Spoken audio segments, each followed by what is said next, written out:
ไปผูกแขนมันแค่ไหนหันมาสิมันบ่ให้ผูกหันออกว่าพี่ก็ได้นะบัวหันก็สิเข้าไปนั่นนี่นะ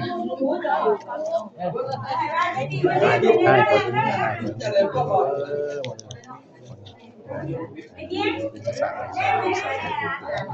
รับด้วยเงินทองคิดเงินคิดนี้สุขภาพและเกิดการจนด้วยนี่สุขภาพแข็งแรงไม่ใช่ไปเลยThank you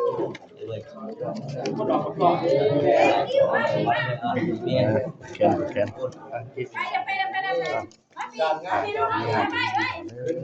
จะไปรอเอง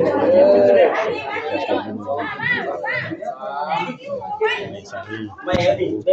ไม่เอาดิทำโมเดลเงินทองใส่หม้อในหน่อยที่ใส่เลย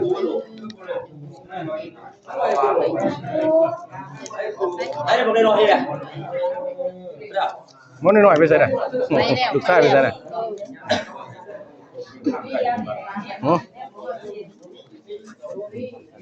เคยหายไหมน่ะหายไปให้เป็นเช็คกันเลย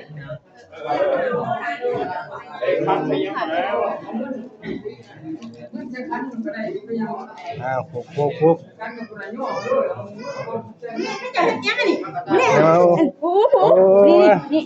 ใช่คนดีใครดีกับเขามาอยู่ที่หน้าคำลาให้อยู่ดีมีแห้งให้นำรวยเงินทองอยู่มันคนยืนอย่าเจ็บอย่าจนในโรงเงี้ยกินเป็นเขียนเก่งๆง่อยเขาบังคับตรงบังคับเอาเงินบ่ได้เมื่อกี้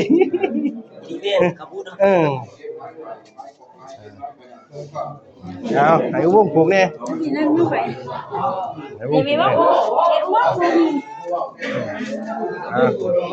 หมอมาห่วงยังมาห่วงแต่ขนมนะก่อน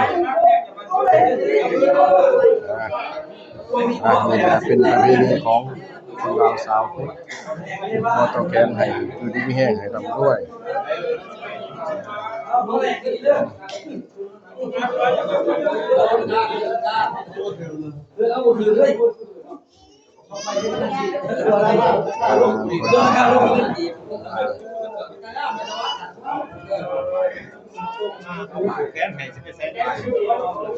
หมอสิเด่นอย่างเดียวนะพ่อเรียกกระเจไผเด้อพูดอย่างกระเจรถวะเอาไว้เนี่ยคนลาวสาวพุทธต่อแขน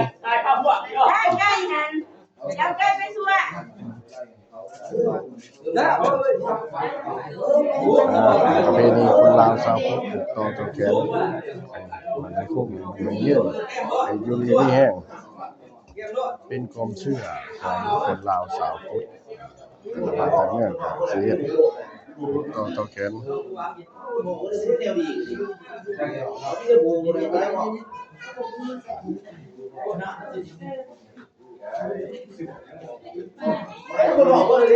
ได้แล้ววะนะใช่โ